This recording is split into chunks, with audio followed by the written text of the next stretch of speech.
உறவுகள் எப்படி இருப்பாங்க பாருங்களேன். ஔவையாருக்கு ஒரு குளம் தெரியும். அந்த குளத்துல நிறைய தாமரை மலர்கள் இருக்கும், மீன்கள் இருக்கும். எப்பவுமே ஒரு கொக்கு அந்த குளத்தை தேடி வரும். அந்த குளத்துக்கு வரும்போதெல்லாம் கொக்கு ரொம்ப சந்தோஷமா இருக்கும். அதுல இருக்கிற மீனை பிடிச்சு சாப்பிடும், தண்ணிய குடிக்கும். இப்படியே நாட்கள் கடந்து போச்சு. ஒரு கோடை காலத்துல அந்த குளம் வத்துச்சு. தண்ணியெல்லாம் சுண்டி மலர்கள் வாடி வெடிப்பு விழுந்துருச்சு அந்த குளத்துல. அதுக்கப்புறம் அந்த கொக்கு குளத்துக்கு வர்றதே கிடையாது.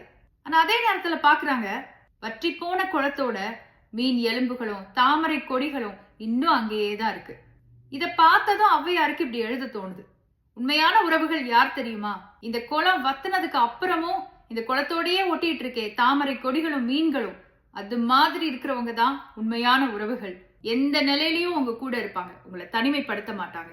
மாறி அந்த கொக்க மாதிரி இருக்கிறவங்க குளத்துல தண்ணி இருக்கும்போது நல்லா வந்து விளையாடிட்டு தண்ணி வத்தின பிறகு அதை பார்க்காமலே போகுதே கொக்குகள், அது மாதிரி இருக்கிறவங்க உறவுகளே கிடையாது அப்படின்னு முதுரை பாடல் இப்படி சொல்லுது.